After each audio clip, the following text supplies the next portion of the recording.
Hello all, I'm back again with another video in the PyDOS series. I didn't really expect to have another one on PyBasic, but for the last 2 weeks I've been working on porting a version of Adventure written in BASIC that I got from an old creative computing magazine.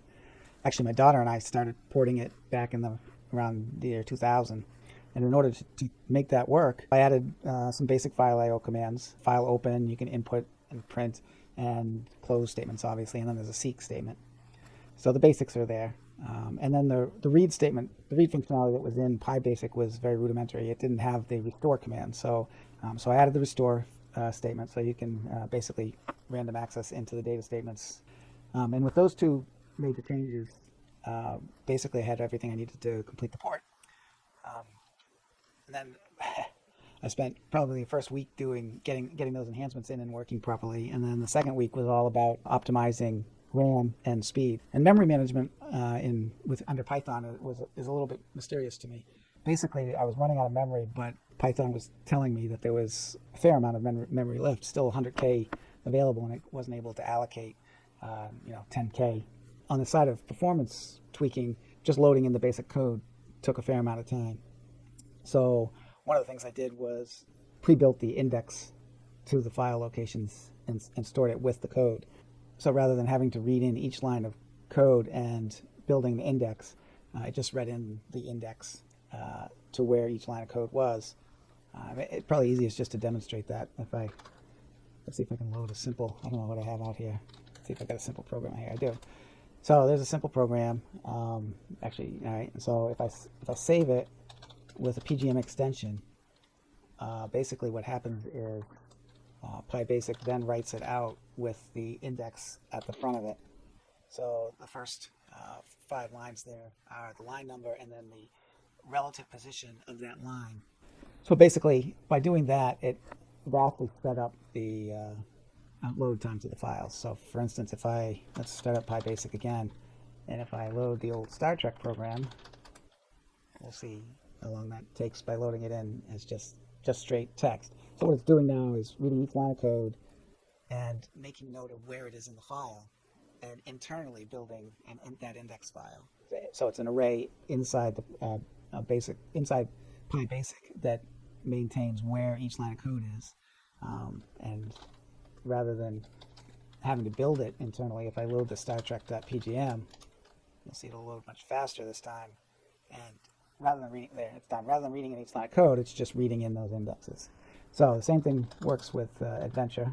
So if I type in adventure.pgm, spell it right, that will load in the Adventure index. And there you go. I get my random memory allocation failed. And again, I think that's probably because of memory fragmentation. I've sped the video up on the next part here because I basically spent the next 4 minutes trying to get the Adventure program to load using a number of different techniques that I experimented with during the porting process. I created an asterisk option, so when you load PyBasic, it tries to preload a data structure with enough memory to load the program in it. I also created a new switch to the mem command. So if you type in mem/d, it'll display a memory map of allocated memory. And at the bottom of it, it'll tell you how many lines of unfragmented memory there is. So I was finding that sometimes I could get the program to run in 96, but today, during this session, I tried several times, and no matter what I did, I couldn't get it to run with the 96. And go ahead and run it. And there we go. So now we're running Adventure under PyDOS. So that was my goal. And first phase is here of initializing. What this is basically doing is going out and reading. Let's see, what is this doing? This is reading the room location. So it's basically building the dungeon database. And then when it switches from periods to stars, then what it's doing is reading in the message file. So these will be the messages that are displayed on screen as you go to one room or another. Now, there's an index file associated with the message file. If that index file doesn't exist, it will create it, and that probably doubles or triples the time it takes to go through those stars if it has to create the index file. but once it's created, obviously it uses it and it opens much faster. So would you like instructions? You can say yes. And then at this point, hopefully some of you are familiar with Adventure, and this will start to look familiar to you, but you can do commands like go east. Now, it turns out that one of the biggest time sinks in running this program is in the command processing, basically understanding the commands that you type in. So it takes it a lot of time to look at what you've typed in and match it up against all the keywords it knows.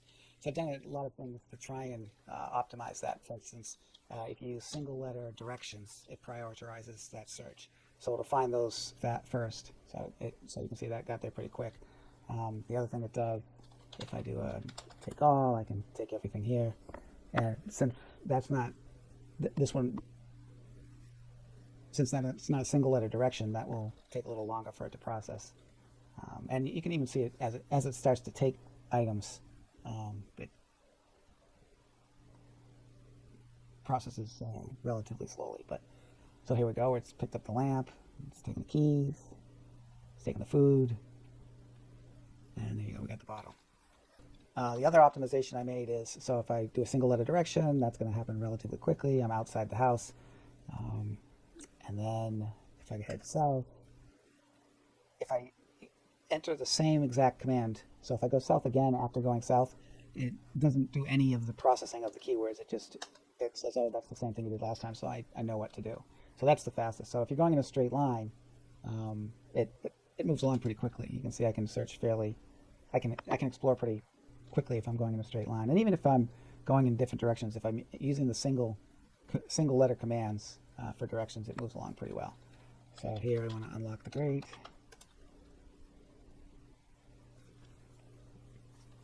Once again, so it takes a little bit longer, but it's not terrible. I find one of the things that is a side effect, that's a side benefit of the speed of it, is that Adventure was really exciting, back in the day, reading the descriptions carefully and trying to gain all the clues about how to explore by reading the descriptions. And when you play it on a faster computer, there's a tendency to just kind of quickly run around and not really pay close attention. So we'll say that this was on purpose to really bring out the old experience of text-based adventuring. But you can see now I'm down in the chamber. I can go east, or maybe I have to go west, I forget. Here directly above, yeah, so I had to go west. So we'll go back down again.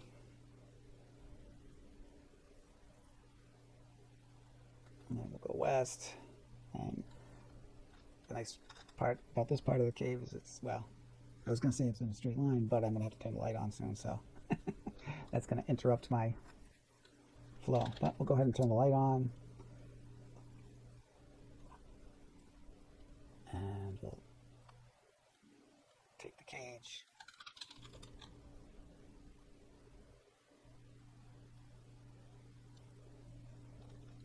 Now I'm just going to head west and basically ignore what's going on, just so you can get a feel for the speed of exploring.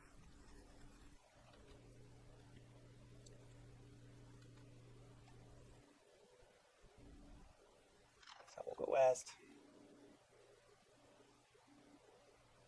Debris room. So black rod here. We'll go west again.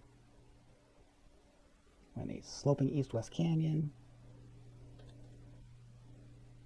I'll go west again. A splendid chamber, 30 feet high. The walls of frozen rivers of orange stone, an awkward canyon. A good passage actually to be east to west of the chamber. There's a little bird here. We'll go west again. Small pit. Breathing traces of white mist. Rough stones, steps lead down. We'll go west again. Can't go that way, so that's as far as we can go that way. We can go down now. So this is not going to be quite as fast because it's not the same direction, but it's still, you can see it's still pretty quick if you're using a single letter directions. And let's go back up and head to the east.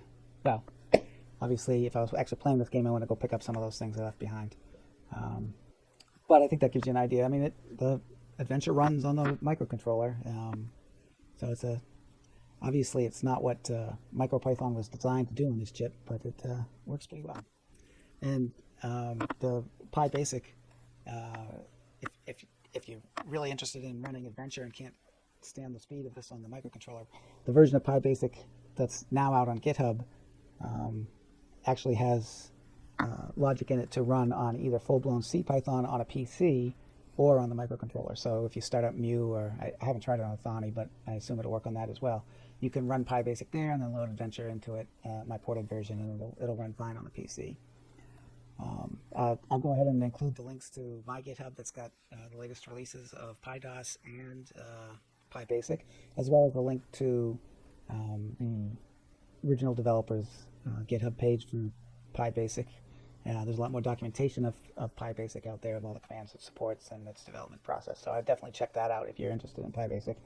And then also I'll put a link to the creative computing. There's an archive out on the web that has the Creative Computing magazine that I used, that had the source of Adventure that we ported over first to the Macintosh and then over to PyBasic. So I hope you enjoyed, and thanks for watching.